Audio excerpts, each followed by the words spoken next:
Hey friend, Graham here from recordingrevolution.com. If you are a singer-songwriter, then you're in the right place. Today I'm hanging out with my bud, Joe Gilder, talented singer-songwriter himself, producer, engineer, and educator, runs an amazing website at homestudiocorner.com. And then he and I have been doing duelingmixes.com for about 6 years now, which is a private mixing community where we give you fresh multi-tracks every month, new songs to mix, giveaway prizes, training and tutorials, live coaching.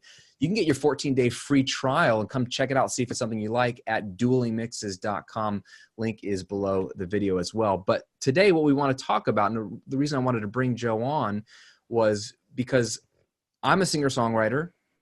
I know a lot of people who follow my channel are singer-songwriters. Maybe you are. Joe's a singer-songwriter.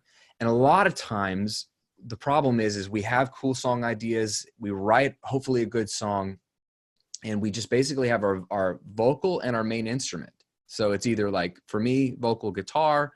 A lot of you, it's vocal piano. And we don't know what to do next. We don't know how to finish the idea. So it's actually a full-fledged song. Some songs can live just guitar vocal or piano vocal, and that's cool. But most songs, you want to have more to it, and you want it to sound like it's a full band production, and we don't really know what to do. So I thought we could have a cool, helpful conversation. Joe's really good at this, okay? He's been doing this for a long time, and he and I bounce ideas off each other a lot, and we actually listen to each other's songs and productions for our own music. And he's a great voice in this space to kind of talk about what he does. So I thought, Joe, maybe we could talk about your process a little bit, how you take your song ideas and how you flesh them out. And I know you work with a lot of people in Nashville also. You bring in singer-songwriters and you help them flesh it out. So where could we start? Like, how do you like to start that process when you just got that raw song idea and nothing else? Yeah. I think for me, like we were talking before we started, it's easy to learn. Well, not easy, but it's fun to learn how to mix, and it's fun to learn the proper way to record stuff. And then where that big moment of like, what happens when I know how to record these instruments and I'm going to know how to mix them once they're recorded, but I have no clue what to record. And I think a lot of people, you see an interview with a big producer and they say, yeah, when I first heard that song, I knew I wanted, and they just list out everything that came into the song. That's great. I can't do that. I may have a vague idea of where it's going to go, but I don't start the project knowing exactly how the finished thing's going to be. It's kind of a surprise. Once we get there, I say, hey, we've arrived, but it's kind of like I'm digging for gold, just like everybody else. So if you feel like you have to know exactly what's going to happen, you absolutely don't. You can kind of feel your way and get there. There's some techniques and approaches you can take that'll make that a little easier for you. But I think we've got to remember that role of producer is a really important role, arguably one of the most important roles in the record making, song producing process, because yes, it needs to be recorded well. Yes, it needs to be mixed well, but it's got to be interesting and engaging, and it's got to take the listener on a journey. Graham, I'm sure you've done this, but I've heard so many songs that are, hey, that's well recorded, that's well mixed, but about a minute in, I'm kind of done. I've heard it. There's nothing surprising or interesting to me. So yes to all those things. The song needs to be good. The recording and mixing quality, that needs to happen. Great. But today I want us to think about, okay, we've got let's say a guitar vocal, which so many of us probably have hard drives full of guitar vocals. Where do we go from there? And for me, it's a big blank page, and I just start trying to fill it with things and see what works. I think a big kind of first question is obviously, is this going to be a big production, full band, lots of people coming in, or am I going to kind of work this out myself, use maybe virtual drums and play all the instruments myself and figure out some MIDI parts to add to it? That's a big first question that I try to think about. And once I've determined that, for me, I like to work with other musicians at least a little bit, drums and bass, for example. So a lot of it is I'll have a rough idea of, I kind of have this vibe in mind, really loose, think Foo Fighters or something like that. And then I just have the musicians kind of take their interpretation of it. And that's really when it starts to happen. And then once they've done, let's say, drums and bass, that tells me kind of more of what I want to play off of that. So it's a real kind of a Lego building process for me, not mapped out from the beginning. So are you saying that if you have a song and you've got like a guitar vocal that you've laid down and you bring in a drummer or a bass player, you're giving them that, but then that's informing what they play and record. But then that's really just sort of a beginning for you, because then now you're going to have drums and bass to listen to when you actually like, do you like re-record the guitar and the vocal? Is that how you do it? Usually I do, yeah. So it's usually like a scratch vocal and guitar, and it'll be in various stages of production when the drums and bass come in. So sometimes I know this song's going to have 2 acoustics. It just feels like it needs a doubled left and right acoustic. So I may go ahead and record that. And for my latest EP, I knew I wanted I'd actually written the song with a bunch of background vocals already recorded, kind of like background ooh-ah, synth pad sort of sounds, but stuff that I sang into a mic. So those were, so a good example. So I released an EP called Fighter. And for some reason, when I was writing those songs, I usually just sit down with a guitar and a piece of paper, but I sat down at my DAW and tried to come up with stuff, recording things and just kind of humming and singing into a microphone awkwardly until something kind of interesting happened, and then writing a song from there. So by the time the song was written, I had a bunch of background vocals, and I had done some like beatboxing, like, which is hilarious because I couldn't pull that off live, but with a lot of manipulation, it sounded kind of cool. So I came to the studio with that. Most of them had a guitar, had a bunch of background vocals, a really simple beatbox rhythm, and a vocal. And it was one of the most fun projects I've done of my own music, because instead of just being a guitar vocal, which a good drummer and bass player, they can play off of that and do just fine. But I gave them a little something more to work with. So there was a little more of a vibe already there. I still didn't know exactly what they were going to play, but once like the drummer hears it, he goes, oh, okay. Oh, yeah. Okay, I'm going to play this because you did that, and I'm going to do that. Okay, and he's just getting super excited, writing down ideas and laying stuff down. So for me, it's a combination of, I kind of throw a few ideas down and then let them throw some ideas down, and then that's going to trigger me some ideas in me that I wouldn't have thought of until they had already played their parts, if that makes sense. So what would you say to someone who doesn't know a drummer, doesn't know a bass player, or they do, but it's all remote, and it's a little bit easier to do remote recording and collaboration these days. But if they want to put something out and that's not an option for them yet, mm-hmm. Maybe they don't have one they could trust and play with, or they don't have the money to hire, because there's a lot of guys that's just what they do. They play drums on your tracks, which is kind of cool. What other tools can they use to start to flesh out ideas, either for the final production or even as an idea for another drummer one day? Like what would you suggest they do if they don't know anybody? I mean, we've mixed so many songs in dueling mixes where you almost don't know for sure if it's real drums or some sort of virtual drummer, like Superior drummer. I mean, that Logic drummer, the freaky good, like doesn't do the same thing, changes things up, has a personality, like that stuff is legit. And like we did a song last month doing mixes, one of mine, where it started with just a drum loop, like real basic, like drum machine stuff, and added drums on top of it later, but that created a cool vibe. So I think if there are people who say you can't make good music with something like an Easy Drummer, Superior drummer, insert whatever popular drum software is out there, you absolutely can. And especially, I like to tell people, don't go in and like program it from scratch unless you have a really good idea of what the groove's going to be. If you're not a drummer and you don't think like a drummer, it'll end up sounding like you're not a drummer and you don't think like a drummer. A lot of those things come with a ton of loops that have been either programmed or performed by real drummers. So spend some time coming up with those. Maybe use those as the start of your song. You say, I'm in kind of a funk mood. Go find a cool, dry sounding drum kit that has this cool, like, something like that. And then let me come up with something on top of that. So the drummer software becomes like a bandmate that gives you a groove that then sparks some ideas for you. To me, that's really exciting and fun versus trying to retroactively, I've got this song and I got to figure out a beat to go along with it. Personally, for me, that's really hard. I don't do that as well. A good drummer will do that. So if that was me and you sat me down and said, Joe, you can't use your drummer. And once I stopped crying, I would say, okay, let me start with a groove or a couple of grooves and let that kind of kick things off. And then I can go back and make changes to it, but that kind of sets kind of the foundation for the rest of the groove of the song. Of course, this is for up-tempo stuff that's going to be bigger productions, but that's kind of what we're talking about. And doing a simple guitar vocal, while super challenging, doesn't require a lot of extra production. Yeah, no, I agree. It is harder to bring in virtual drums after the fact, but I did that for a record.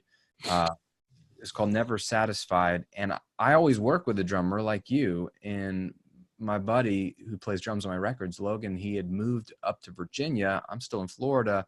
And I was going to fly up there and work with him remotely because we work well together and I like his style. And the timing wasn't working out, and I really wanted to release the record. So I toyed with the idea of using Easy Drummer.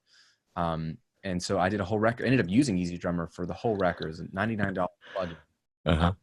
Logan was pretty disappointed. $99 robot. But what I had to, it was work, because what I had to do was exactly what you said, pull in, you have to know what good drums sound like. Now, I'm not a drummer, so I can't program them from scratch like you said, but I can listen to good tracks, listen to the way drums are played, and I can like beatbox them in my head. So I would literally like say, I need a drum beat that goes like boom, bump, bump. And you can actually, in that plugin, tap in like snare hits and rhythms and kick drum rhythms, and it'll sift through its loop library and find a pattern that's close to that kick drum pattern, which is pretty cool. And then I would find one that's close enough and bring that in, and then I would tweak. So it was a lot of work, but it saved me the hassle of miking up a drum kit and flying to Virginia. So you have to, I guess, maybe one thing for people to think about is like, if you're a singer-songwriter, you're not a drummer, you got to know that that's not your strength. So you got to all of a sudden study the way drummers play if you're going to program it yourself, because you don't have to play drums, but you have to at least understand the way drums are performed and the way they interact with the bass and the way they interact with the vocals, and when they are busy and when they're simple and fluid. They're usually simpler than you think they are. But if that's like a hassle to you, it might be worth doing what Joe does, which is hiring somebody. You can hire a friend if they play drums and have a home studio, or you could bring them in if they just want to play for you for free. Or there's drum services, or you could literally hire someone to play drums on your track, where you send them a guitar and a vocal and they perform it and send it back, and it's perfectly mic'd up. And I've had people, so I've had this VIP membership over at Home Studio Corner for a long time, and the members will, we just did a collaboration challenge where they worked with one another, and nobody lives in the same town. So a lot of them, you may be able to find a community of people, or just a handful, where you're a great guitar player, she's a great drummer, she's got a setup, and you just work on each other's stuff. It doesn't have to be a thing where money's changing hands on your music. But I will say, for people that I've had people email me, there's one guy in particular I'm thinking of, saying, hey, I'm really bad at programming drums. How do I get better? And I said, man, just hire my buddy Tim. Send him $100, $150. Send him your song. It'll sound better and be a way better performance than anything you could come up with Easy Drummer, which may or may not be true, right? You can get some really good stuff happening. It blew his mind. To him, that investment, and it's an investment, was worth it because he got something back that was way better than whatever he would have come up with on his own. And there's this little element of, if I know I got to shell out some money for drums, I'm going to be more selective about my song choices, right? I'm not going to, this song that I kind of don't like, I'm probably not going to spend money on it. So it's kind of a filter to filter out all the garbage songs. So you really just take the really good ones and really bring those and produce those all the way to completion. So to me, there's a little element of, if you spend a little money, it's going to help you do better work overall anyway. But I have no dog in the fight. Do what works for you. Oh yeah, I agree. I love that though, because I think that's one of the problems with us singer-songwriters is there is no pressure. So there's no scrutiny and there's no filter or self-reflection. It's just like, I wrote 15 songs and I think they're all pretty good. I'm gonna put them all on my EP. And it's like, maybe you shouldn't. Maybe they're not. All, and hey, that's actually normative. You know, the best songwriters need to write 100 songs to get 10 really good ones or whatever. So that's kind of cool, because it kind of forces you to really think through, what do I want to finish? So if we're talking about finishing singer-songwriter ideas, maybe we shouldn't finish all of them. Yeah. Pick the right ones to finish. So I want to talk about for a minute.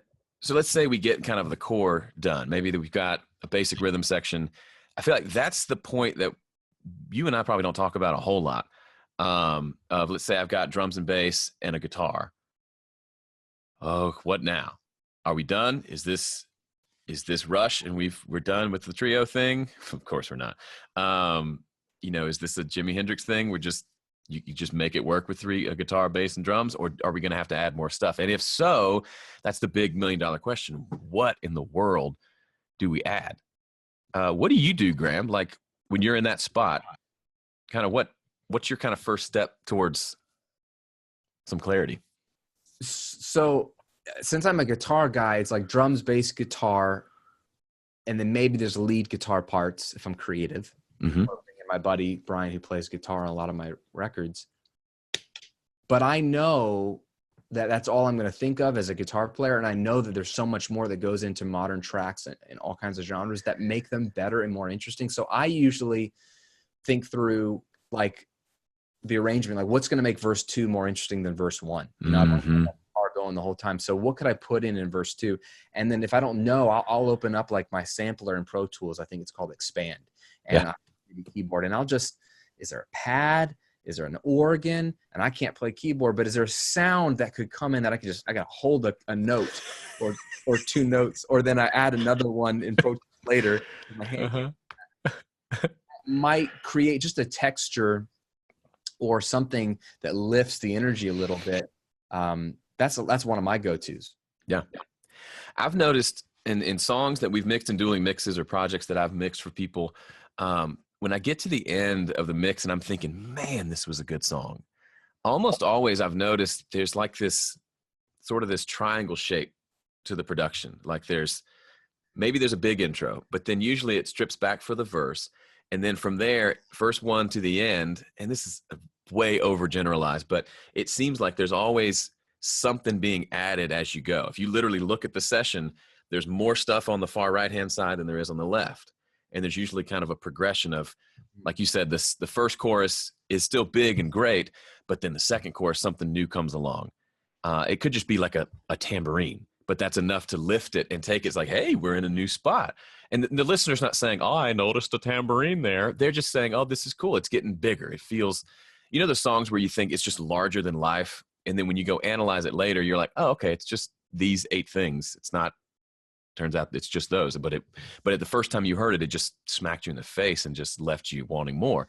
I feel like that kind of triangle shape, as formulaic as it sounds, I've just found that for the music that I love, it seems to do that. It seems to start taking me on a journey and bringing more stuff in as it goes, which is really fun and kind of gives you a little bit of a starting point of where to go. You're absolutely right. I love the way you think about that triangle shape. And I think it's true. I think maybe one thing, like a couple of things that I use like the pads. I use tambourine all the time. I used to just pull in tambourine loops and try to like shift them to fit my song. And sometimes it worked and sometimes it was hard. And I was like, I'm just going to spend $11 and buy a tambourine and mic it up. It sounds like the dumbest thing, but $11 can make your songs and your hook sound more exciting because you get to the hook and you just mic up and then you bury that sucker because tambourine's annoying as all get out unless it's just right at that sweet spot where, like you said, no one notices it's a tambourine. What do they feel? They feel a lift of energy. And these are the kind of things that make a singer-songwriter song. They enhance the song. It's like putting, it's dressing it up. The song is the same. That's all people see is the song, but it's a little more blinged out in a good way. And the tambourine's the easiest way to lift the energy. I'll do that. A lot of times, you talked earlier about doubling guitars. A lot of times I'll save double guitars for a chorus, I'll try to or the middle or on the side for a verse. So it's simply just taking away something for part of the song so that when it comes back in, you're like, ooh, that's nice. It can be simple things like that as well. Yeah. And you're talking about panning. I think when you first discover, like the first time you ever doubled guitars and you're just in heaven, like, oh my goodness, I'm going to double everything. And it becomes this big, just suddenly it's just one homogeneous, almost mono sound. So what I found is like, I love a good double part and like trying to figure out what's going to be my double to bring that width, because almost every song needs it. But then all the other parts, I think in terms of panning still. So here's a really great keyboard part. And I think it goes in one of 3 buckets. It's going to be in the middle, it's going to be in the left, or it's going to be on the right. And if it's a thing that can work on the side, then my next thought is, okay, what's going to go on the left to balance that out? Doesn't have to be a double. If you do all doubles, you get yourself in trouble. I didn't mean for that to rhyme. Let's make a meme. So if it's a cool keyboard part on the right, maybe it's a different keyboard on the left, or a subtle guitar part, little just melody riff thing that's balancing the two out. And so you could introduce one on the right, create a little tension, and then 4 bars later, you're introducing the other thing on the left, and now they're kind of playing together. So it stays balanced, but it's not the same. And to me, that when I started thinking like that, it really helped me go from, I've got all this stuff I don't know what to do with, or I would make panning decisions later in the mix and have all these things that didn't quite work together. So now I think in terms of, all right, which bucket are you going into? And then who's going to be your partner on the other side? And it helps a lot. And you start pairing things up, like you may have an organ paired up with an electric guitar, but it kind of works because they're both playing similar parts or similar kind of vibe. And it ends up making something really creative. Yeah, I love that. 100% agree that it almost, thinking about things being complementary on the sides gives you a framework to think about other parts that you maybe wouldn't have come up with. Mm-hmm. That's a great idea. Yeah, I think if someone's trying to finish their song idea, you know, another thought would be, how do you know to do these things that Joe's talking about? Like, how do you come up with these ideas? Do they just come up from nowhere? Well, it really comes from just listening to good music. And this is part of your maturation process as a singer-songwriter, to actually not just always perform your own music and write songs, which is your job, I guess, but is to actually listen and be a listener, and not just a casual listener. You got to upgrade to an intentional listener. So you listen to your favorite songs and you dissect at every moment. Like I'll put on headphones sometimes and a pad of paper. Like I always have a legal pad. It's like I want to hear, and I'll think through, what am I hearing? I'm hearing bass, drums up the middle. I'm hearing a keyboard on the right. I'll start to write what I'm hearing. There's a guitar on the left. Oh, this came in the verse. And you start to dissect and study these songs, and you'll realize that these modern productions in any genre that you like, pick a genre, there's so much intentionality that went into it. And you're hearing the littlest of things that come in at the right point that keep you as a listener very interested in the song. The song is probably very simple, because a lot of modern music is simple, but simple is fine. You know, Beethoven, you know, ba ba ba ba, ba ba ba ba. It's like the same thing over and over again, but then they have little nuances and layers, but it comes back to the same motif. It's like one motif that he played out in a million different ways. And that's what I think good producers do, is take a simple idea or a motif and like, how can they dress it up to make it more than just 15 seconds of coolness, but like 3 minutes of coolness. Mm-hmm. And so make sure you study songs and listen. And what's really cool, and you're talking about Beethoven, such a great example. Like I think when we start to think production, we think, okay, I've got to play chords on all these different instruments. I'm going to play the same chord progression on a bunch of different instruments. Sometimes that's good, but I've kind of walked through productions that I've done with people, and I'm saying, okay, here comes the next part. And by itself, it's the dumbest thing you've ever heard. It's like, and it does that for the whole song or whatever, or the whole chorus. But in the context with it's over here going, and something over here goes, and kind of play off of each other. And it's a bunch of little melodies. And I think we are wired, for some reason, as humans, we love a good melody. It draws us in. So the more you can think in terms of, some people call it a hook, but I think of it as like a melody. Like what melodic stuff is going to happen, not to make it messy and not to interfere with like the lead vocal melody, but little melodic parts. Like my favorite bass players are the ones who, it's almost like the bass is singing a part instead of just pounding out the root note, right? They're not busy. They're not like the guy he's a great bass player, but nobody wants him in the band because it just steps on everybody. But there are hooks there and this melody, and then that plays with this guitar playing this melody. That's when I started studying lead guitar. I'm not a lead guitar guy, but just playing something more than freaking power chords. I noticed they're usually playing really simple stuff. It's just in the texture of everything else, it works really well. And so I've tried to tone it back to something simple and something melodic. And if I'm thinking like that, usually something ends up happening that's pretty cool. And they use lots of delay. Absolutely. All day, air day.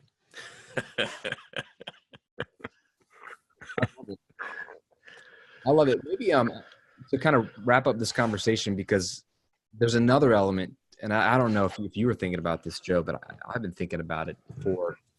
I'm a singer-songwriter, and I've got these ideas, and I want to finish them. It's not just other instrumentation or thinking about the arrangement. It's actually the finishing, the actual finishing of the song. Can you tell me a little bit about how you structure, like if you're, because there, you've had a cool experience where you decided to pump out like 4 EPs in a year, like not just like a one a year kind of guy. Yippee for me. You're doing 4 in a year, but less about maybe that challenge and more about what kind of time hack or what kind of strategy do you use to actually pump stuff out and actually take all your ideas and finish some of them, maybe not all of them, but actually finish things so you can release it to the world and share it. Is there anything that we as creatives and singer-songwriters should know when it comes to actually like making yourself finish stuff? I think for me, I had to prove to myself that, okay, maybe my music doesn't need 3 years to become what it needs to be, right? That it's less about the amount of time I put into it and just about sitting down. Like sometimes I can sit down for just a couple hours, and when you're in that, you've been in that zone before where it's just, you're in the flow, right? And you're coming up with parts and it all just kind of happens magically. It's, to me, I don't get there unless I've got to get there. I'm pretty lazy. So if I just think I want to put something out eventually, it's going to take forever. But if I set some deadlines, even if I miss the deadline, as long as I'm kind of aiming for it, it helps me work backwards and say, okay, well, if I need to release it in a month, I probably should spend next Thursday night on guitars on this song, because I got to get those guitars done before I can get anything else done.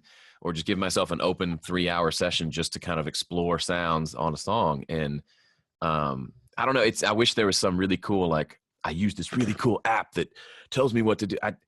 To me, it's usually like setting a deadline and then telling people when the music's going to be out, because there's that pressure of getting it done. And I've not found that pressure ruins the music. If anything, it helps it. Because that's the natural pushback to something like that, probably, right? Is that like, if you have that tight deadline and you're like, well, I got to get the guitars done, aren't you just going to rush the guitars? Is that not true? No, I think we only do this with our own stuff. If someone hired you to record a record and they said, how long is it going to take? You wouldn't say, we'll finish when we finish, right? You want to know how long it's going to take because you want to charge them a certain rate. Even if you're not charging people, think of it that way. If you hired someone to produce your record, you wouldn't want a guy who's like, yeah, we'll get to it.